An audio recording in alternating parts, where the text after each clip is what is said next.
premier plateau télé, c'est chez Cyril Hanouna, avec 300 personnes dans le public chauffées à blanc, et puis des centaines de milliers de téléspectateurs derrière leur écran. La pression, elle me dévorait. Cyril Hanouna, moi je l'ai rencontré un beau jour de juin 2016, et à ce moment-là... Quand on est un entrepreneur et qu'on veut justement développer sa présence médiatique, comment est-ce qu'on doit s'y prendre concrètement? Moi, ce que je veux en tant que journaliste, c'est vibrer, avoir les yeux qui brillent. J'ai besoin que les personnes, elles se livrent. Pour les personnes qui ne connaissent pas bien le paysage médiatique et qui ne savent pas vraiment par où commencer pour faire connaître leur business, c'est quand même mieux de passer par... Vous croyez le connaître, Damien Canivez.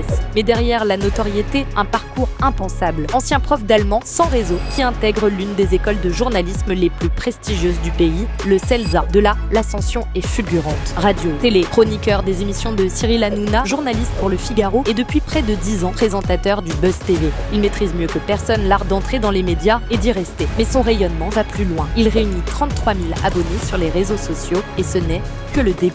Dans cet épisode de Business et Dolce Vita, Damien Canivez dévoile les clés qui ouvrent les portes des médias aux entrepreneurs. Ignorer ces clés, c'est laisser d'autres prendre la lumière à votre place. Damien, comment tu décrirais ce que tu fais aujourd'hui, ta vision, ta mission? Aujourd'hui, je suis journaliste au Figaro. Donc, ma mission consiste essentiellement à présenter l'émission qui s'appelle le Buzz TV, qui est une émission quotidienne diffusée tous les jours sur le Figaro TV à 18h30, dans laquelle on reçoit tous les acteurs du monde de la télévision qui rythment l'actualité. Donc, ça peut être aussi bien des comédiens, des animateurs, des producteurs.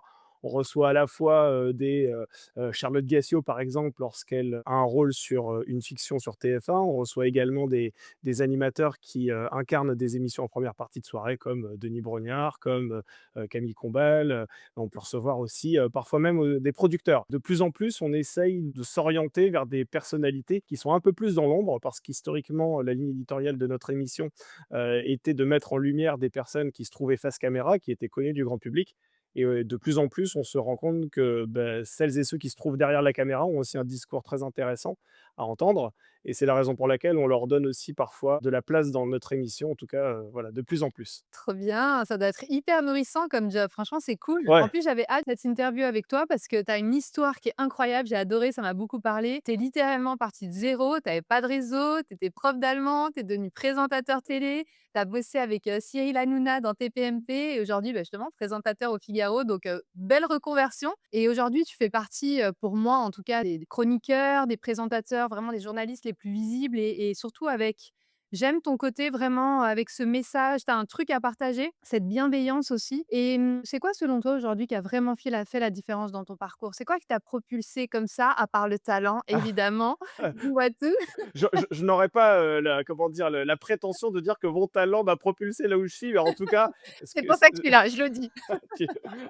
C'est bien gentil en tout cas, merci pour tes mots bienveillants. Mais en l'occurrence, c'est vrai, tout comme tu l'as justement souligné, c'est vrai que j'ai un parcours qui est assez improbable parce que, je suis passé par, plein de postes différents, si j'ose dire. Après, c'est vrai que le journalisme a toujours été un fil rouge dans ma vie parce que dès l'âge de 13 ans, j'ai rejoint une radio associative qui s'appelle, RCF Reims-Ardennes, donc Radio Chrétienne Francophone. C'était une radio évidemment, communautaire, même si l'émission dans laquelle j'étais n'avait rien de religieux puisque, nous parlions essentiellement de sport.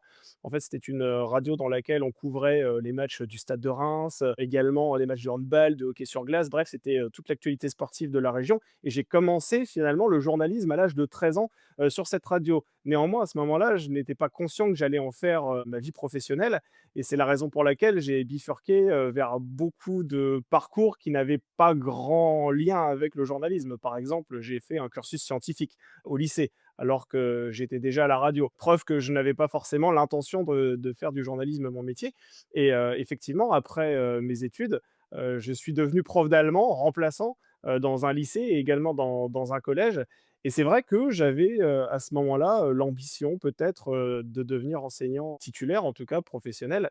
En fait, je me suis rendu compte que le journalisme quand même, c'était ce qu'il y avait c'était ce qu'il y avait de plus cher en moi. C'était vraiment ce que je voulais faire, c'était ma vocation depuis le début. Je m'en suis rendu compte, assez vite et c'est pourquoi j'ai passé ensuite des concours d'entrée en école de journalisme et j'en ai véritablement fait ma profession. Mais là où tu as raison, c'est que je suis parti, de rien. C'est-à-dire que, mes parents, ne sont pas issus du tout du monde des médias. Alors oui, j'ai commencé tôt, donc je me suis fait un carnet d'adresses relativement jeune finalement. C'est vrai que les journalistes locaux, je les connaissais quand même relativement bien. Mais, après, j'ai dû effectivement gravir les échelons, petit à petit. Alors aujourd'hui, je suis pas non plus directeur d'une rédaction, donc j'espère que j'aurai l'occasion de progresser quand même, dans mon parcours. Mais je suis plutôt fier d'être arrivé là où je suis, c'est certain, ouais. Carrément, carrément. Et raconte-moi, moi je veux du spicy. Bah, Comment tu as fait pour te faire remarquer? Parce qu'il y a beaucoup de gens qui font justement, qui ont envie, hein, d'être journalistes, tout ça. Comment toi tu as réussi à aller bosser avec justement Hanouna, tout ça, qui sont quand même, tes PMP, qui sont quand même des belles références, Figaro aujourd'hui? Qu'est-ce qui s'est passé? alors je dirais qu'il y a 2 choses. Il y a la première chose déjà qui est l'expérience et la motivation. C'est-à-dire qu'à partir du moment où tu commences dans une radio à l'âge de 13 ans, ta motivation elle n'est plus à prouver, tu montres à travers ton parcours que tu as toujours voulu, au fond de toi, faire ce métier. Ça, c'est la première chose, montrer que quand même tu as une envie, assez incroyable d'exercer cette profession. Et puis il y a effectivement Hanouna qui est là un deuxième volet, si j'ose dire, dans ma vie professionnelle, qui est le hasard, tout simplement. C'est-à-dire que Cyril Hanouna, moi je l'ai rencontré, un beau jour de juin 2016, alors même que je n'étais pas spécialement présentateur, j'étais simple alternant au Figaro. Je croise sa route parce qu'à ce moment-là, moi, je ne suis chargé que d'inviter et d'accueillir les personnalités qui viennent, au Figaro et à ce moment-là, il y a un regard qui s'échange, il y a, quelques petites familiarités et à ce moment-là, Cyril Hanouna, il cherchait un jeune journaliste média pour intégrer Touche pas à mon poste. Manifestement, il n'en avait pas trouvé et il m'a demandé si, ça m'intéressait de rejoindre son équipe. À ce moment-là, moi, je lui dis déjà que j'avais regardé l'émission de façon plus attentive parce que j'avoue que je ne connaissais pas, tous les tenants et les aboutissants et que j'allais réfléchir sérieusement à sa proposition et au fur et à mesure des semaines, on a discuté, du rôle que je pouvais avoir dans l'émission et c'est ainsi que je suis arrivé en septembre 2016 dans cette émission diffusée alors, sur C8. Trop bien, j'adore. Donc du coup, chance, talent, opportunité, donc être capable de voir l'opportunité et la saisir. Voilà, exactement. C'est-à-dire que le train, il passe, libre à toi de monter dedans ou pas et moi, j'ai décidé de monter dedans à ce moment-là parce que j'ai estimé qu'à l'âge de, je crois, 23 ans de mémoire, c'était quand même, assez, inédit d'avoir un producteur aussi influent que Cyril Hanouna qui fasse une telle proposition donc j'ai quand même assez vite, accepté de rejoindre son équipe et la vie est faite de hasards et d'opportunités. Après, je crois beaucoup aussi au fait que le hasard se provoque. C'est-à-dire que, Ouais, complètement. oui, il y a parfois des heureuses coïncidences, il y a des heureux hasards et il y a de la chance, hein. C'est sûr que quand, on remplit une grille et qu'on tire le jackpot à l'euro-million, bon, bah, là, c'est un vrai hasard et il y en a assez peu, manifestement. Mais après, les hasards professionnels, on peut les provoquer et en l'occurrence, bah, j'étais là, le jour où Cyril Hanouna est arrivé. Alors je pensais pas du tout un instant qu'il allait me proposer de rejoindre son émission, mais le fait est qu'avec le recul, oui, c'était une époque où son émission, elle fonctionnait très bien, mais il y avait des chroniqueurs assez âgés autour de la table et il fallait rajeunir d'une certaine manière, cette émission. Donc, avec le recul, tout n'est pas si hasardeux que ça, c'est certain, c'était pas improbable qu'il me propose à cette époque-là, de rejoindre son émission. Voilà. Complètement, complètement. Trop bien. Et toi qui t'exprimes souvent sur des sujets un peu sensibles en direct, c'est ça le en direct, il a son importance là-dedans. Comment tu gères la pression? Donc comment tu gères le direct, la pression, les risques et on va dire vraiment cette visibilité aussi qui est explosive, sans te brider parce que tu es vraiment quelqu'un d'authentique. C'est vraiment ça que j'ai vu à travers, les émissions que tu as faites et comment on fait sans se cramer non plus? Bah, c'est vrai que la pression, en tout cas, si je remonte en septembre 2016, le jour où je rejoins l'équipe de Cyril Hanouna, la pression, elle me dévorait. C'est-à-dire que je ne la gérais pas du tout. Je le Ouais, montrais peut-être pas j'imagine. vraiment, mais à vrai dire, elle me bouffait de l'intérieur et pour ainsi dire, les mots sortaient de ma bouche sans même que je puisse les maîtriser, tellement j'étais stressé. J'avais jamais fait de télévision avant, faut le savoir. Mon premier plateau télé, c'est chez Cyril Hanouna avec 300 personnes dans le public chauffé à blanc et puis, des centaines de milliers de téléspectateurs derrière leur écran. Donc à ce moment-là, je me souviens Angoisse. très bien de ma première intervention, c'était sur Secret Story. J'avais appris, des phrases par cœur pour ne pas me planter et malgré tout, bon, il y a toujours la langue qui fourche et cetera et enfin, j'étais vraiment inhibé par le stress et en fait, au fur et à mesure des passages, bah, le stress, il disparaît petit à petit. C'est long quand même, hein, enfin, ça a pris du temps avant vraiment que je sois, relativement à l'aise dans cette émission. Sachant que dans Touche pas à mon poste, il faut savoir que j'y allais pendant une saison à raison d'1 à 2 fois par semaine. Mais après, très vite, il y a une autre émission qui s'est lancée juste avant Touche pas à mon poste, où là, j'étais beaucoup plus présent. Une émission qui commençait à 17h45 qui s'appelait C'est que de la télé, où là, j'étais, chroniqueur à raison de 3 fois par semaine et là, j'avais quand même beaucoup plus de temps de parole parce qu'on n'était que 4 chroniqueurs et là, on a beaucoup plus le temps de développer une pensée, si j'ose dire. Et là, oui, il faut faire attention au dérapage, il faut faire attention à la polémique. Il faut, se dire que, voilà, nos propos peuvent être interprétés, peuvent être montés également sur les réseaux sociaux. Donc il faut faire aussi attention, aux enchaînements de phrases qui peuvent être malheureux et qui, sortis du contexte, peuvent générer un bad buzz. Ça a pu m'arriver par le passé. Ouais. Donc voilà, en fait, c'est beaucoup d'enseignement aussi, l'art de la télévision. Ouais, parce que pris hors contexte, bon, ben, des fois, on dit des trucs, tu es là: «Ah oui, mais ça, c'est pas du tout comme ça que je l'ai dit, en fait». Bah, exactement, c'est ça. Et il y a un moment donné où, voilà, on devait s'exprimer sur le mariage et le Pacs. Et bon, je vais pas revenir dans le détail parce que je vais pas remettre une pièce dans la machine, mais j'ai eu, disons, une comparaison un peu malheureuse, mais qui malgré tout, faisait sens dans le propos que je voulais dérouler, et puis qui a été, montée sur les réseaux sociaux. Et en fait, on avait l'impression que je disais une horreur. Sauf que, Ouais. en fait, les personnes et les internautes qui tombent sur ce type de vidéo, elles vont pas, enfin, ils vont pas spécialement, chercher la source, du propos, et ils vont simplement prendre, la vidéo comme telle, et ils vont se dire: «Mais c'est quoi cet abruti? Il dit des horreurs», voilà. Donc c'est le danger aussi. Mais bon, après, c'est le revers de la médaille, et c'est pas si grave. Une polémique chasse l'autre, et Dieu sait qu'aujourd'hui, il y a beaucoup de polémiques. Donc quand on est pris dans l'œil du cyclone le lundi, généralement le mardi, on est tranquille. Ouais, c'est ça, exactement. Donc ça, c'est le bad buzz, le pire que tu fait, c'est celui-là? Oui, alors après, bon, il faut savoir que à la télévision, quand on est dans une émission de débat, qu'on est 4 chroniqueurs, il faut débattre. Donc ça veut dire qu'il y a des pour et des contre, et parfois ça peut arriver que sur certains sujets, on soit tous d'accord. Et ben, si on est tous d'accord, soit on décide de mettre le sujet de côté parce que, bah, ça veut dire qu'il y a pas de débat, et on va pas non plus, mettre sur la table nos accords, ça a aucun intérêt parce qu'il y a des téléspectateurs qui, eux, pensent l'inverse. Ou alors on décide, bah, parfois, non pas de travestir ce qu'on pense, parce que ça on ne le fait jamais, mais en tout cas, d'orienter notre pensée de façon à ce qu'on crée une petite discussion. Et moi, c'est ce que j'avais fait notamment sur la fourrure. Je me souviens très bien de ce débat où, en gros, de façon très caricaturale, je vais te le dire comme ça, c'était pour ou contre la fourrure. Et moi, évidemment, je suis contre la fourrure, mais et comme tout le monde d'ailleurs, comme tout le monde autour de la table, mais à ce moment-là, il fallait créer un débat. Donc moi, j'ai dit: «Bon, je peux dire que je suis contre, mais je vais aussi dire que finalement, quand on met des matières synthétiques, bah, c'est pas forcément meilleur pour le réchauffement climatique. Parce que derrière, bah, vous participez justement au réchauffement de la planète, et vous participez aussi d'une certaine manière à la disparition des espèces animales. Donc vous ne les tuez pas indirectement, pour leur fourrure, mais vous les tuez d'une autre manière. C'était un peu tiré par les cheveux, mais c'est le propos que je déroulais. Bon, bah, à ce moment-là, ouais, c'était un énorme bad buzz aussi parce que, une fois de plus, le propos a été monté, on a laissé croire que j'étais pour la fourrure.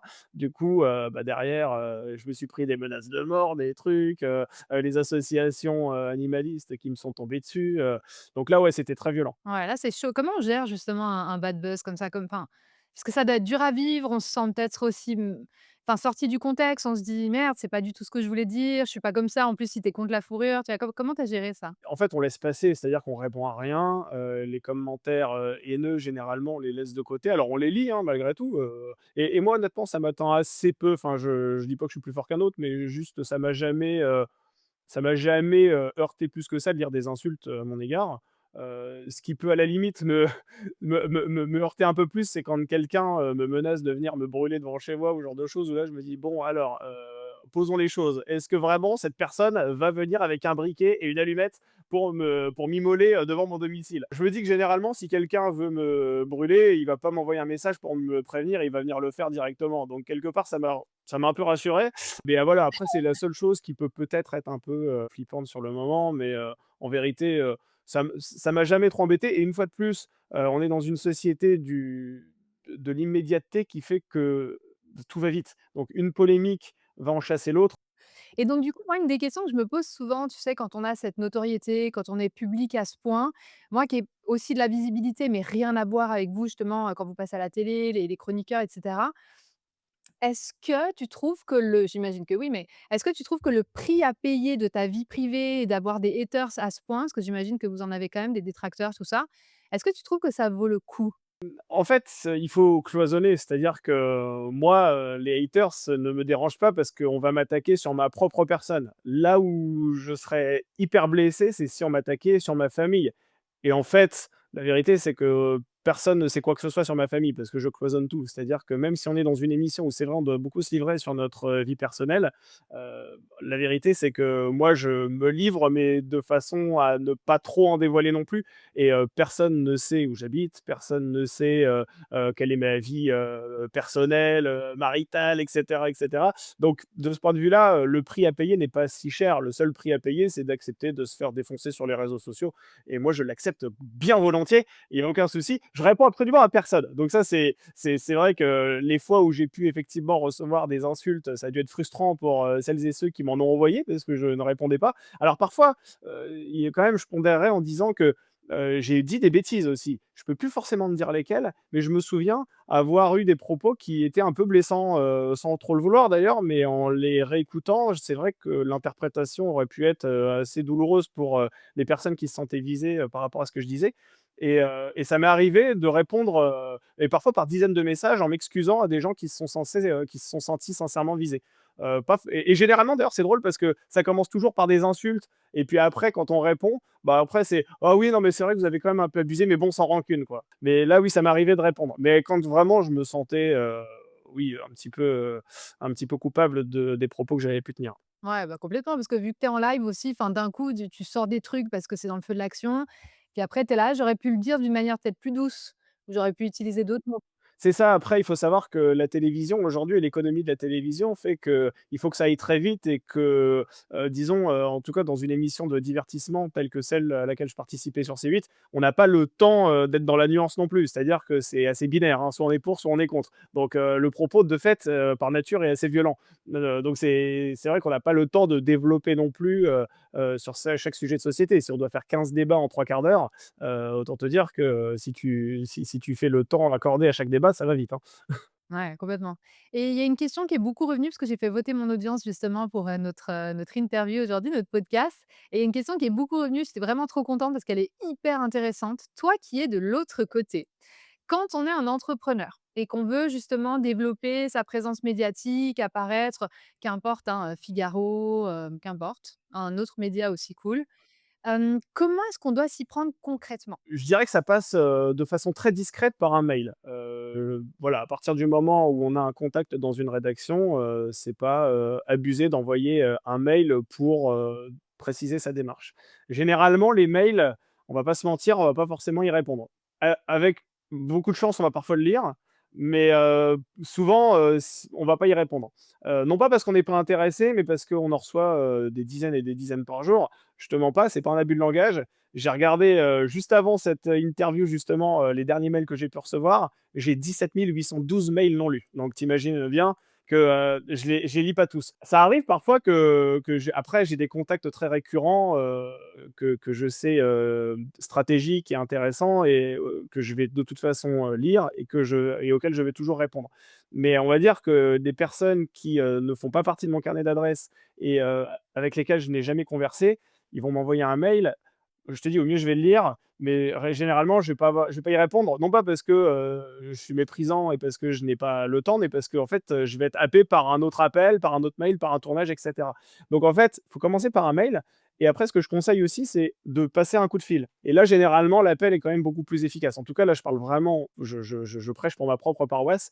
Je pense que les personnes qui m'ont appelé ont eu plus de retours positifs que celles qui m'ont uniquement envoyé un mail. D'ailleurs, généralement, il y a toujours un appel derrière parce qu'on veut, parler de choses beaucoup plus concrètes qui vont bien plus vite par la parole qu'à l'écrit. Voilà, c'est ce que je conseille. Après, c'est assez facile de trouver des contacts des journalistes, hein, généralement, par mail, c'est assez simple. Et puis après avec les réseaux sociaux, LinkedIn, Twitter et cetera, on arrive quand même généralement à facilement contacter les journalistes. Mmh, ouais, complètement. OK, donc email, ensuite téléphone pour, bah, déjà montrer qu'on est motivé aussi et puis pour connecter avec, la personne. Et est-ce que c'est quoi un peu en tant que journaliste que vous recherchez? C'est quoi les profils? Est-ce qu'il y a une ligne édito? Est-ce qu'il y a une histoire un peu, putaclic qu'on va chercher, ou peut-être quelque chose d'innovant avec l'IA aujourd'hui ou autre? Comment vous repérez les profils? Nous, ce qu'on recherche déjà chez les journalistes, c'est des histoires qui parlent à nos lecteurs. Comme tu le sais, chaque journal, pardon, a sa ligne, éditoriale, a sa couleur politique parfois, a ses intérêts et il y a des sujets, pour lesquels, Le Figaro sera, par exemple, plus sensible que Le Monde ou l'Humanité, c'est très clair. Donc déjà, c'est une histoire qui parle à nos lecteurs et en effet, derrière, il faut que, à mon sens, il y ait, une histoire, qui sorte de l'ordinaire à raconter, parfois même, avec de l'émotion. Moi, je trouve qu'il y a rien de pire qu'une personne qui nous appelle et qui va nous défendre un projet qui, somme toute, est intéressant, mais qui, en fait, n'est pas défendu avec conviction. Moi, ce que je veux, entre guillemets, en tant que journaliste, bah, c'est vibrer, c'est, avoir, les yeux qui brillent d'une certaine manière.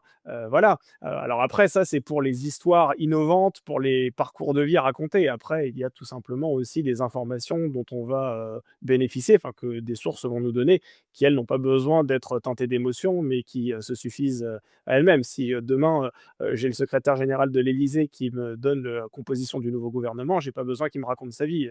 L'information, me suffit. Mais après, c'est vrai que en tant que journaliste, voilà, moi j'ai besoin de, en tout cas dans les émissions que j'anime ici au Figaro, justement, les émissions médias, j'ai besoin que les personnes, elles se livrent, à cœur ouvert. Le pire, c'est des personnes qui, vont faire de l'eau tiède, de la langue de bois, qui finalement seront plus intéressantes en coulisses qu'en plateau. Ça, Ouais. il y a rien de plus terrible. Ouais, ouais, j'ai ça aussi dans mes podcasts des fois. Ah ouais, non Faut mais ça, tirer c'est les terrible. verres du nez, je suis là: «Vas-y là, Mais non, on mais y en va». plus, c'est horrible parce que, je veux dire, je pense que chaque personne a le pouvoir d'être intéressante, sincèrement. C'est juste que, il y a une espèce de frilosité qui est parfois totalement injustifiée, qui fait que la personne, elle s'inhibe totalement et elle se referme comme une huître et on peut rien en tirer et ça, c'est terrible. Après, c'est vrai que c'est notre métier de journaliste aussi de faire en sorte de mettre les gens en confiance et cetera. Mais il y a des personnes, sincèrement, alors là, j'en ai pas qui me viennent en tête, mais il y a des personnes, tu vas leur poser, des questions, basiques comme, «Qu'est-ce que tu as pris ce matin au petit déjeuner?» Bah, elles vont réussir à te faire de la langue de bois sur, là-dessus, quoi. C'est fou, alors qu'elle va pas forcément faire polémique en disant qu'elle a mangé une biscotte avec du beurre, enfin, tu vois? C'est assez fou. Ouais, complètement. OK, donc si je résume ça, c'est email, ensuite coup de téléphone et ensuite avoir quand même une histoire irrésistible, on va dire déjà qui correspond évidemment aux médias, hein, avec les lecteurs comme tu le disais, parce que ça ne ferait pas sens, d'aller, je sais pas moi, dans un média qui parle jamais de politique, puis toi d'un coup tu es en mode, politique, enfin bref. Donc avoir quand même, de la clairvoyance sur le là où tu vas et ce que tu proposes, qui matche avec ton histoire et est-ce que justement c'est plus intéressant pour vous, par exemple un profil, donc je sais pas, l'histoire d'un entrepreneur ou plutôt quelque chose qu'il aurait fait, un business qui va à contre-courant? Qu'est-ce qui est plus intéressant pour vous? Bah, je dirais les 2. C'est-à-dire que si le business, et l'histoire de celui, qui en est à l'origine est intéressant, j'ai envie de dire banco, là c'est du pain béni pour nous. Après, c'est vraiment au cas par cas. Ça dépend. Mais c'est vrai que généralement et c'est un peu le travers que je peux souligner, c'est qu'il y a des personnes qui ont, des choses intéressantes à vendre, mais qui, moi, à un instant T, ne m'intéressent pas forcément parce que, bah, moi, je suis plus dans le journalisme, culture, médias, people, divertissement et quand il y a une personne qui veut me vendre, je sais pas moi, une nouvelle application de rencontre, bon, bah, ma foi, j'ai pas grand-chose, je peux pas en faire grand-chose. Je peux essayer parfois de trouver un angle un peu people si ça a été incarné par, une personnalité connue, mais disons que je peux pas tordre ce projet-là, pour en parler, quoi, voilà. Et il y a des gens, en fait, ça c'est le travers que je retrouve chez beaucoup de responsables de relations presse, c'est qu'en fait, on va t'appeler une fois, 2 fois, 3 fois, 4 fois. En fait, on va te harceler, mais en fait, la réponse sera toujours la même. C'est-à-dire que, ça tourne parfois au harcèlement et en fait, c'est dommage parce qu'il y a des personnes qui, justement, agissent ainsi et qui, parfois 2 mois plus tard, vont avoir des choses qui, cette fois-ci, vont vraiment correspondre à la ligne éditoriale. Mais moi, en tant que journaliste, je vais avoir ce souvenir de cette personne hyper relou qui m'aura, appelé pendant des semaines non-stop et ben, l'appel qui sera intéressant, je vais peut-être le rater. Parce que généralement, elle va me tenir la jambe encore pendant, 20 minutes, pour des trucs qui vont pas m'intéresser et puis moi, comme je suis poli, bah, voilà, je vais pas renvoyer péter la personne non plus donc je vais au moins faire semblant d'être intéressé et puis, bon, à la fin, je dirai quand même en toute honnêteté que ça m'intéresse pas. Mais en tout cas, voilà, je vais avoir cette écoute-là. Si, je sais que je vais perdre du temps, je vais pas forcément répondre. Donc c'est vrai qu'il y a aussi, il faut aussi que parfois, les porteurs de projets, les entrepreneurs fassent parfois le deuil d'un nom, pour mieux revenir plus tard avec des projets qui seront plus, intéressants pour le média. Mmh, ouais, complètement et est-ce que tu penses qu'on a plus de chances, donc en tant qu'entrepreneur, tout ça, fondateur, de, passer dans des journaux intéressants à travers une agence de PR ou pas forcément? Bah, en fait, pour être très honnête avec toi, la plupart du temps, les interlocuteurs avec lesquels je converse, toute la journée, ce sont des agences de presse en réalité, hein. Ce sont des personnes qui, représentent des marques,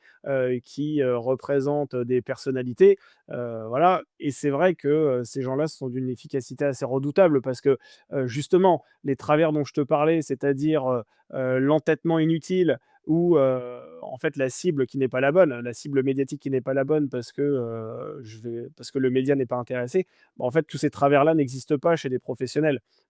Toutes ces agences de presse-là, voilà, quand elles m'appellent, elles savent que potentiellement ça va m'intéresser et le fait est que souvent ça m'intéresse. Donc, c'est quand même utile. Pour les personnes qui ne connaissent pas bien le paysage médiatique et qui ne savent pas vraiment par où commencer pour faire connaître leur business et puis leur parcours, c'est quand même mieux de passer par, je pense, hein, une agence de presse parce qu'elle, elle va tout de suite savoir, quel journaliste appeler, quel média solliciter, parce que c'est quand même quelque chose de très complexe, hein. En plus, nous, on a une relation de confiance aussi parfois avec, les attachés de presse, les RP.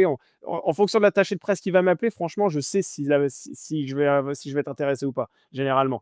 Il y a des noms que je vois affichés sur mon téléphone, je me dis: «Bon, là, il y a une chance sur 3 que ça m'intéresse», voilà, 2 chances sur 3 donc que ce soit inutile. Mais bon, dans le doute, je réponds quand même. Et puis, il y a des attachés de presse, je sais pertinemment que, ça va de toute façon aboutir parce qu'ils savent vraiment ce que je veux. Ouais, donc à la télé, le réseau, c'est quand même important. Oui, oui, oui, c'est important et vraiment, c'est ce que je conseillerais à tous les entrepreneurs qui veulent se faire connaître auprès des médias. C'est vraiment d'avoir affaire à des professionnels qui, eux, ont un bon carnet d'adresses, effectivement, vont pouvoir ouvrir les bonnes portes, vont pouvoir, voilà, sonner aux bonnes chapelles parce que, la vérité, c'est que si, voilà, je sais pas, moi, je suis un restaurateur, je viens d'ouvrir mon restaurant et je connais absolument rien au monde des médias, bon, bah, oui, je vais envoyer, des communiqués de presse que j'aurais moi-même fait, donc ils seront peut-être un peu bancals. Voilà, je vais les envoyer à droite à gauche, mais ça sera pas très utile en vérité. Ouais, donc arrêtez d'harceler Damien. On en a marre de vos mails. Non, mais après, en vérité, je ne dirais jamais ça parce que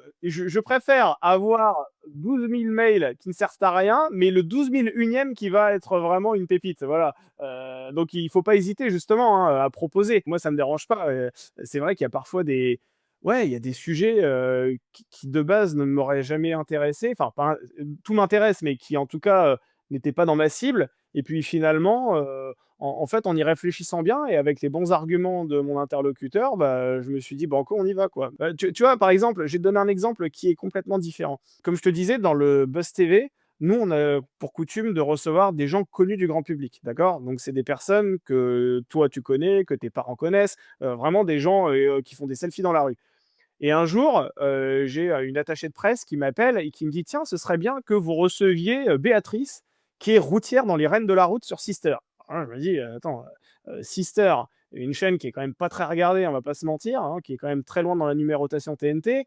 Les Reines de la route, c'est quand même pas l'émission qui fait des millions de téléspectateurs, hein, c'est une émission où on suit des femmes routières. Voilà, c'est pas hyper glamour. Nous, au Figaro, bon, c'est pas vraiment dans la ligne. Et puis Béatrice, autant dire que personne ne la connaît. Enfin, moi, Béatrice, je savais même pas à quoi elle ressemblait. Et quand même, après, je me suis dit: «Bon, on a pour coutume de faire des gens qui sont très connus, qui déroulent leurs éléments de langage sur tous les plateaux et qui nous apprennent finalement pas grand-chose». Pour certains, pas tous évidemment, mais pour certains. Je me suis dit: «Et si on essayait quelqu'un qui justement, bah, aura un discours différent, qui, n'est pas habitué à l'exercice de l'interview, et en fait, mon interlocutrice, à ce moment-là, m'a convaincu de la recevoir. Je l'ai reçue et bah, franchement, c'était l'une des meilleures interviews qu'on ait faites. Parce que, bah, on lui a posé des questions sur son quotidien de routière, sur le fait d'être filmée dans son camion en permanence, du sud, à Paris, quand, elle revenait, avec son camion. Sur sa vie de famille aussi, qui est très décousue en raison de son métier et ça a fait des millions de vues, cette vidéo-là. Trop Enfin, intéressant. quand Ouais. tu cumules les réseaux sociaux, l'audience télé plus, le replay sur lefigaro.fr, c'est une émission qui a cartonné et bien plus que, les têtes d'affiche des chaînes qu'on peut recevoir habituellement. Donc ça a été un enseignement, tu vois? Donc preuve que vous pouvez toujours m'envoyer des mails, il y a pas de problème. Exactement. Envoyez, envoyez, on reçoit. Trop bien. Et est-ce qu'il y a des sujets un peu, d'actualité en ce moment où vraiment tu dis: «Ah ça c'est vraiment un bon sujet, ouais, envoyer des dossiers» ou tu vois, ça pourrait être cool? Bah, moi, les sujets d'actualité, c'est des sujets qui sont, très médias. C'est des sujets qui touchent à l'univers, de la télévision et cetera et aujourd'hui, les sujets qui m'intéressent moi, c'est, l'orientation, par exemple, du service public. Il y a une commission d'enquête à l'Assemblée nationale là, qui a lieu en ce moment, sur justement, le financement et la neutralité du service public, France Télévisions, Radio France notamment.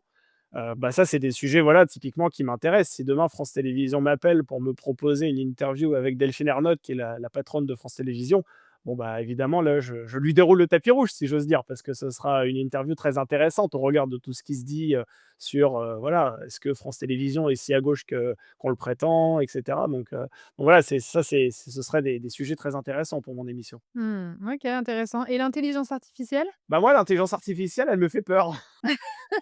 En fait, tu sais, c'est un peu comme, une autruche qui mettrait la tête dans le sable, tu sais? C'est un peu ça a un peu mon rapport avec l'intelligence artificielle.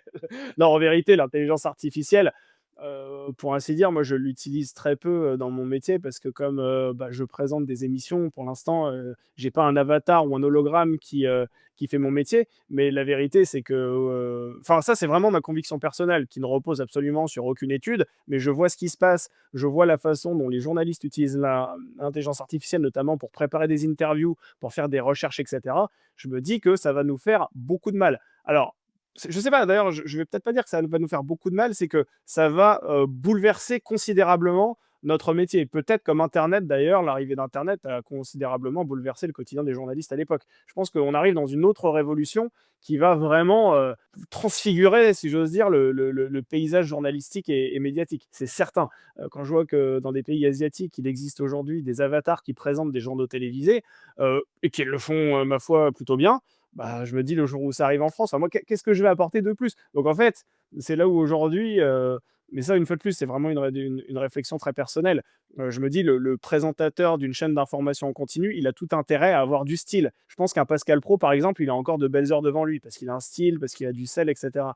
Par contre, un présentateur interchangeable avec un autre qui ne fait que lire son prompteur et qui ne balance que de la dépêche, bah, là, j'ai un peu plus de doutes, quoi. Mais une fois de plus, hein, c'est vraiment mon avis, ça n'engage que moi, mais je pense que ça va nous changer. Ouais, ça va changer le monde. Enfin, moi, je vois en ligne, c'est ouais, il y a en fait, ceux qui sont ça, c'est vraiment mon interprétation de l'IA, ceux qui sont dans la moyenne, c'est-à-dire, tu sais, qui sont moyens dans leurs compétences.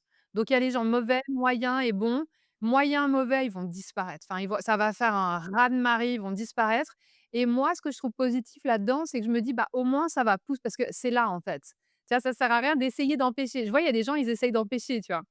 Et je suis là: «Mais tu peux pas empêcher la» tu sais, c'est la vague, elle est là, en fait et il faut apprendre à nager avec et en fait, c'est pas l'IA qui va nous remplacer, c'est ceux qui savent l'utiliser. Donc au contraire, pour moi, c'est vraiment ce côté, je suis vraiment excitée de voir que ça va nous pousser tous en tant qu'humains à être plus compétents, meilleurs, tu vois? Se dépasser, ses compétences. «Allez go, je me forme» et ça va, à mon avis, créer vraiment une élite de gens qui ne peuvent pas être remplacés, tu vois? Et tous les autres par contre, ouais, qui se contentent du minimum, tu vois? Qu'on je sais pas, suivi un module une fois, puis du coup, ils s'autoproclament experts et cetera. Là, par contre, ça va être vraiment compliqué, ouais. Mais je suis vraiment d'accord avec toi.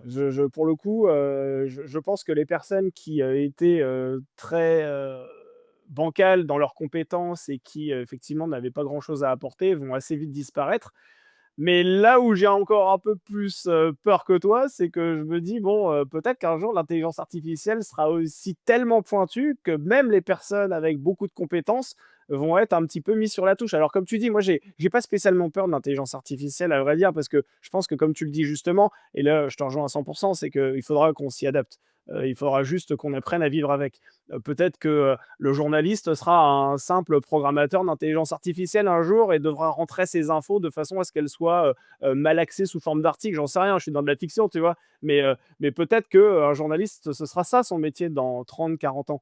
En revanche, oui, je te dis, parce que j'allais te dire même, ce qui va nous sauver et c'est l'exemple que je te donnais tout à l'heure avec les présentateurs de chaînes info, ce qui va nous sauver, c'est le fait que nous, êtres humains, on met de l'émotion dans ce qu'on dit et on a un style, que peut-être l'intelligence artificielle n'est pas capable de faire. Mais aujourd'hui, en décembre 2025, qui nous dit qu'en 2027, l'intelligence artificielle, elle ne sera pas capable de s'émouvoir, de nous faire rire, de tout ça quoi, d'avoir un style. Peut-être qu'il y aura des présentateurs stars qui n'existent pas dans la vraie vie, qui seront des intelligences artificielles. C'est Ça va être possible. bizarre. Alors, on a eu ce débat-là à la rédaction et beaucoup me disent: «Non, mais en France, on s'attachera jamais à des robots et cetera». Mais je sais pas. En vérité, je sais pas. Je me dis que tout est possible et qu'il va falloir juste qu'on ait une capacité d'adaptation, nous, journalistes, assez forte pour pouvoir, absorber cette vague sans disparaître. Ouais, complètement, complètement. Bah, franchement, je suis pas sûre qu'on va pas s'attacher à eux parce qu'il y a déjà des influenceuses IA qui font des millions de vues et qui génèrent des millions vraiment, des thunes de ouf. Il y a aussi ta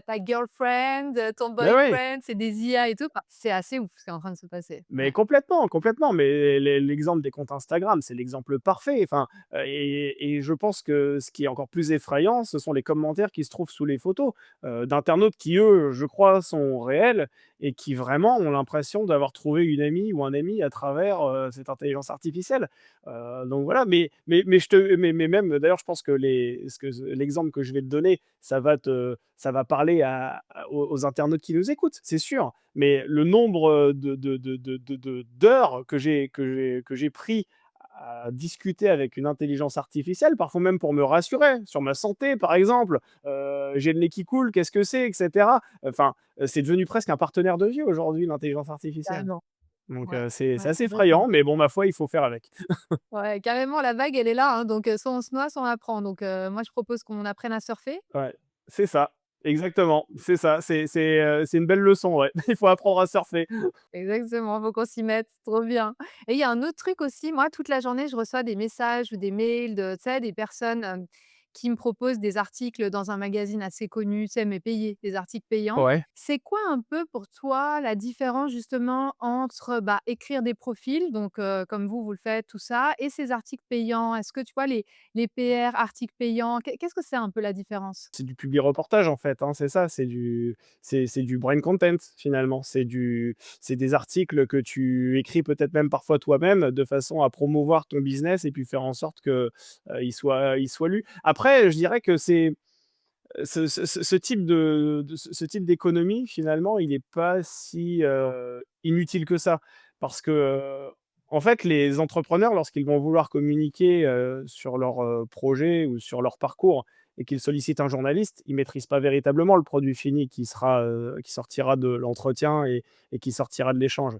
Parce que le journaliste a sa liberté, parce qu'il y a le droit de la presse, et parfois le journaliste va décider de mettre en avant, un point que le businessman n'aura pas forcément, voulu mettre en avant. Mais c'est le choix du journaliste et c'est lui qui a finalement, le droit de regard final, si j'ose dire. Pour le système dont tu parles là, de brain content en fait, hein, qui consiste, très clairement à maîtriser finalement, ta communication à travers un article qui ressemble comme de goutte d'eau à un article de presse. Je pense qu'effectivement c'est un bon compromis parce que en vérité, là, tu peux mettre en avant ce que tu as envie de mettre en avant. Ça ressemble parfois comme de gouttes d'eau à un article journalistique, mais ça ne l'est pas.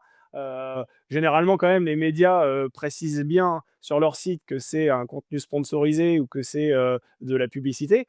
Mais, là, au moins, tu maîtrises à 100 le message que tu as envie de transmettre.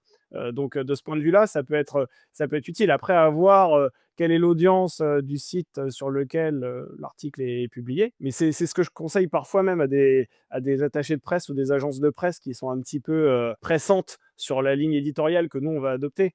C'est-à-dire que si vraiment, il ou elle veut, maîtriser à 100 le contenu du message, bah, dans ce cas-là, achetons une page de publicité ou du brain content et là, le propos sera totalement maîtrisé. OK, OK, intéressant, intéressant. Et aussi en tant que journaliste, parce que quand j'étais petite, je voulais être, soit avocate, soit journaliste, donc tu vois, tu vis my Oh dream. là là, je suis désolé, je suis pas avocat. J'ai choisi le droit. Ouais, j'ai choisi le droit, mais en fait, journaliste, ça m'intéressait bien. Comment on crée aujourd'hui du bon contenu en tant que journaliste que les gens, ils ont envie de regarder évidemment, mais sans tomber uniquement dans le sensationnel, le putaclic tout le temps? Comment on fait? Bah, écoute, moi, je vais être très honnête avec toi. Je pense qu'aujourd'hui, avec les réseaux sociaux, avec l'offre, la multitude de contenus, qui se trouvent face à nous, sur les smartphones, sur tous les écrans, sur la télévision et cetera, il faut d'une manière ou d'une autre capter le regard, de l'internaute. Donc on peut plus se permettre, des titres fades, on peut plus se permettre de faire de l'eau tiède. Alors après, effectivement, il faut pas non plus tomber dans le putaclic. Le putaclic pour moi, c'est un titre, par exemple, qui ne reflète pas du tout, l'interview et qui en plus et j'insiste sur le «en plus», met l'invité, ou la personne qui a été interviewée, dans l'embarras.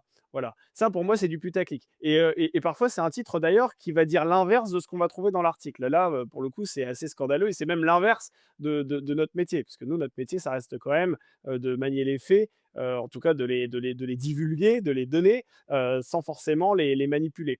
Donc voilà. Mais malgré tout, il faut et c'est vrai et ça je le dis et je le martèle et il faut faire des titres qui soient quand même sexy, pardon de le dire, mais il faut effectivement faire en sorte que, l'œil du téléspectateur, l'œil de l'internaute puisse se poser sur quelque chose qui va lui donner envie de consommer le reste de l'article ou le reste de l'émission. Alors, parfois ça peut faire grincer des dents justement les professionnels de la communication qui, jugent que, c'est trop sensationnel. Mais le fait est que c'est de la perte de temps pour tout le monde. Si par exemple demain je reçois, je dis un animateur au hasard, hein, Nagui qui anime une nouvelle, émission de Taratata par exemple, un nouveau numéro de Taratata. S'il arrive sur cette émission qui me dit: «Cette émission est formidable», évidemment l'attaché de presse qui l'accompagne rêve sans doute que je mette en titre Nagui, deux points, ouvrez les guillemets, Taratata est une émission formidable. Mais le fait est que personne ne va cliquer sur, ce titre. Personne ne va vouloir le consommer parce que c'est totalement fade, parce que en fait, c'est pas du tout ce qui va donner envie, à l'internaute de lire et d'en savoir un peu plus. Donc il faut trouver quelque chose de différent. Voilà, et c'est du respect aussi même, j'ai envie de dire, pour les personnes qui, nous donnent, du temps, pour des interviews. Parce que si derrière on fait ce type de titre, «Cette émission est formidable», bah, en l'occurrence, c'est de la perte de temps pour tout le monde parce que ça va faire 10 vues, parce que ça va intéresser personne, voilà. Donc il faut quand même trouver un moyen de trouver un titre, je dirais quand même, entre guillemets, «sensationnel». Alors après, on marche sur un fil parce qu'il ne faut pas non plus que ce soit n'importe quel prix et que ça porte préjudice, à l'invité en faisant croire, n'importe quoi. Donc oui, on fait, ce métier pour faire du clic, pour faire des vues, très clairement, et c'est assumé à 100 et les journalistes qui vont se cacher derrière leurs petits doigts en disant: «Non, non, mais nous on veut pas faire de vues, on veut pas faire de vagues et tout», bah non, enfin c'est pas vrai.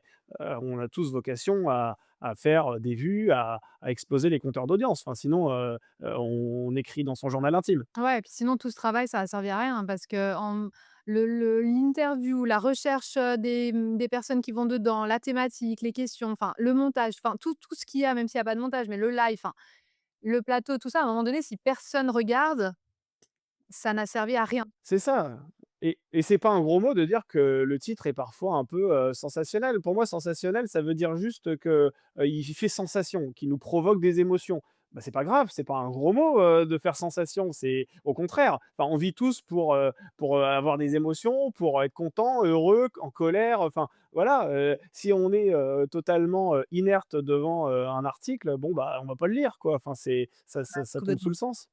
Ouais, carrément. Trop bien et tout à l'heure, on parlait de réseautage, comme quoi c'était important dans tous les milieux, mais surtout celui, aussi de la télé. Toi, tu as créé des relations justement puissantes.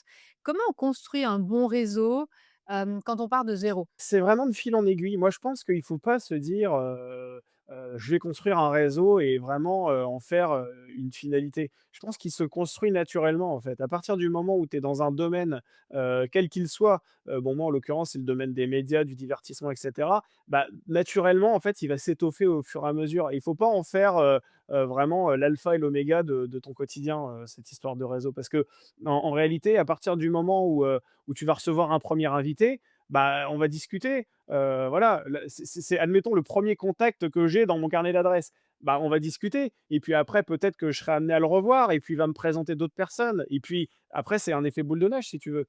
Derrière, cette personne va me présenter à d'autres et cetera et je pense pas que c'est, la quantité du carnet d'adresses qui fait la qualité. En vérité, moi j'ai pas la prétention d'avoir dans mon carnet d'adresses, des dizaines de milliers de contacts. Mais simplement, les contacts que j'ai, ce sont les bons, quoi. Ce sont des personnes, qui me sont très utiles au quotidien, professionnellement, parce que elles vont me faciliter les interviews. Ce sont des personnes qui vont, me donner des infos, ce sont des bonnes sources, mais j'ai pas, les numéros de téléphone de tout le monde. Et d'ailleurs, ça ne m'intéresserait pas finalement, parce que, j'en ferais rien, quoi, à part dire: «Bon, beh, regardez, j'ai le numéro de téléphone de je sais pas moi, j'allais dire, Michel Drucker, mais bon ça, celui-là tout le monde l'a. Mais voilà, enfin, j'ai pas les numéros de téléphone de tous les animateurs du PAF, mais ça me servirait à rien, une fois de plus. Parfois, d'ailleurs, c'est même plus utile d'avoir le numéro de téléphone de l'attaché de presse qui a un vrai regard, professionnel sur l'agenda de la personnalité, que la personnalité en elle-même. C'est arrivé, à de nombreuses reprises que j'appelle directement la personnalité pour demander si elle était disponible pour venir à une interview. Elle me dit: «Oui», et puis, en fait, généralement, je me rends compte que ça a pas été inscrit dans l'agenda et l'attaché de presse me dit: «Ah mais non, mais je suis désolé, ça a pas été bloqué». Alors que l'attaché de presse, oui, c'est son métier. Il va bloquer l'interview. Donc, voilà. Ouais, carrément. Donc en gros, c'est rencontrer des personnes inspirantes, connecter et ça se fait naturellement. Oui, c'est ça, vraiment, et vraiment, je crois aussi beaucoup, alors c'est un peu tarte à la crème de dire ça, mais je crois beaucoup, au côté bienveillant. C'est vrai que c'est un mot qui a été, hyper galvaudé et cetera, et qui est utilisé tout le temps à tort et en travers, par des gens d'ailleurs qui sont pas toujours bienveillants, mais je pense vraiment que, c'est pas en mettant des coups de couteau dans le dos qu'on arrive à ses fins, vraiment, et j'ai plein d'exemples en tête, de gens qui ont essayé, de gravir les échelons, en truandant, en faisant des coups bas et cetera. Alors, oui, ponctuellement, ils arriveront à obtenir des postes importants et à briller dans leur carrière, mais ça dure jamais très longtemps. Ouais, et puis, il faut savoir se regarder dans une glace, et puis, enfin, là, tu vas me prendre pour le Dalaï Lama, mais je pense que le plus important aussi, c'est d'être en phase avec ce qu'on est et d'atteindre une forme de bonheur. À partir du moment où tu as fait du mal aux autres, où tu as peut-être cassé, des carrières et cetera, et que tu arrives là où tu voulais être, est-ce que vraiment tu es heureux? Tu vois? C'est ça la question que je me pose systématiquement. Il y a des gens que je vois aujourd'hui sur des plateaux de télévision qui, vraiment ont marché sur des cadavres, hein. Et je me dis: «Est-ce que ces gens-là vraiment sont contents?» Est-ce que le matin quand ils se lèvent et qu'ils se regardent dans la glace, ils se disent: «Oh bah chouette, franchement, j'ai une vie, pleine de couleurs et d'amour?» Je pense pas, honnêtement. Donc, peut-être qu'il vaut mieux arriver un peu moins haut, mais en tout cas avoir, été loyal dans ses combats. Enfin, c'est une fois de plus ma vision très angélique de la chose, hein, mais Je connecte de ouf là-dessus. Ouais, c'est vraiment le côté être aligné à soi, ce qu'on a envie de faire et de toute façon, si tu pars avec de l'authenticité et de la bienveillance, de toute façon, il y a un truc qui se passe, tu sais, une sorte de un peu, la vie qui te déroule, en fait, qu'est-ce qui était prévu pour toi et tu es pas obligé de d'assassiner les gens. Moi, je le voyais tout le temps en droit. C'était vraiment, ouais, il faut tuer les gens pour, parce que ouais. sinon toi, tu auras pas la place de stage, tu auras pas le truc donc en fait, j'étais là: «Mais qu'est-ce que c'est que cette ambiance?» tu vois? Genre, Mais c'est ça, et puis, je peux te citer un nom, par exemple, le nom d'un animateur que je connais très bien et qui vraiment, a cette réputation d'être adorable, mais vraiment, d'être le mec le plus bienveillant, du métier et cetera, c'est Bernard Montiel. Tu sais, l'ancien animateur de Vidéo Gag là, qui était aussi justement, dans Touche pas à mon poste, et tout.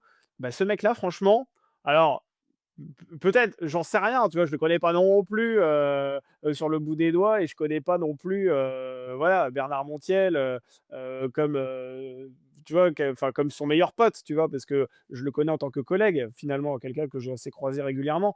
Mais c'est un mec qui m'a l'air d'être totalement, sain, bienveillant, qui a jamais, qui a jamais manqué de loyauté vis-à-vis de ses employeurs, qui a jamais essayé de truander et cetera, et il a toujours, été dans le circuit, et le fait est que sa sympathie est reconnue de tous, tu vois? Et ça pour revenir à ce que tu me demandais sur le réseau, je pense que c'est important. Pour avoir un réseau solide de confiance, il faut que, bah, tes interlocuteurs puissent être certains que tu es quelqu'un, de fiable, de confiance, et que tu vas pas leur faire à l'envers, tu vois?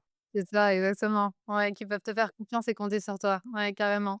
Et en parlant de pépites, de personnes vraiment inspirantes, est-ce qu'il y a des personnes que tu me recommandes d'interviewer ici dans ce podcast? Ouais, alors après, il y a des gens qui forcent l'admiration, tu vois? Enfin, par exemple, moi, j'ai beaucoup d'admiration. Alors, je ne l'ai pas interviewé autant que je l'aurais aimé, parce que c'est quelqu'un qui est très rare, finalement, dans l'univers des médias, mais c'est Arthur, tu vois, par exemple, l'animateur-producteur. Lui, c'est quelqu'un quand même qui a un parcours qui force l'admiration, qu'on l'aime ou qu'on l'aime pas d'ailleurs, mais sincèrement, pareil, tu vois, il est parti de rien, il a fondé une société qu'il a revendue à une fortune avec, un associé avec lequel il a eu l'intelligence de collaborer, tu vois? Stéphane Courby, qui aujourd'hui est l'une des plus grosses fortunes de France. Franchement, c'est l'un des plus enfin, c'est, je pense, le plus beau parcours, en télévision aujourd'hui. Trop bien. Je note. Je note Voilà, bah, Arthur. Arthur, tu peux, si tu arrives à l'avoir d'ailleurs, je veux bien que tu me le renvoies derrière parce que franchement, ça fait un petit bail que j'essaye de le recevoir sur le plateau et il a toujours un agenda chargé, mais bon. Trop bien et quelqu'un d'autre? D'autres personnes, peut-être un profil plutôt, une femme ou, ouais, ou même un homme, autre chose dans un peu dans la même vibe, inspirant? Bah, dans les femmes, ouais, alors tu as par exemple, pareil, Alexia Laroche-Joubert aussi, tu vois? Qui est, la patronne de Banijé France, qui elle aussi, est à la tête, de l'une des plus grosses boîtes de production que le pays, comporte, tu vois? Et c'est vrai qu'elle a elle a des émissions sous son aile, qui sont aujourd'hui, vues par des millions de téléspectateurs. Elle a une influence considérable dans le monde de la télévision. Elle a aussi fait de l'antenne à l'époque avec, Star Academy, donc non seulement elle a connu, les lumières, les projecteurs si j'ose dire et puis maintenant elle est un peu plus, en retrait, dans la fabrication des concepts, mais ça c'est vrai que c'est une femme qui aussi, force l'admiration et c'est en plus de ça, plus admirable que c'est une femme, une fois de plus dans un milieu où, bon on n'est pas non plus, à l'armée, hein, c'est quand même pas, composé uniquement d'hommes, mais c'est vrai que c'est quand même un milieu très masculin, le monde de la télé. En tout cas, ça l'a été pendant de nombreuses années, ça l'est moins maintenant et encore plus à des postes de responsabilité comme celui qu'occupe, Alexia. Carrément, trop bien. Merci pour tout Damien, c'était trop cool. Continue d'être Bah, comme merci tu à es, on toi. adore te voir à la télé. Bah, merci, c'est gentil, merci pour ta bienveillance et ton sourire. Ouais, merci à toi aussi pour ta bienveillance. D'ailleurs, les questions qui sont le plus revenues aussi, de l'audience, c'était ton côté bienveillant justement, sur le Ah bah, côté, c'est sympa, c'est c'est ce sympa. qui est revenu le plus. Ouais. Bah, écoute, Alors on reste essaye, qui tu es, on on adore. a qu'une vie, hein, on va pas semer la terreur, sinon je vois pas l'intérêt. Carrément, trop bien, merci pour tout. Merci à toi, allez à la prochaine.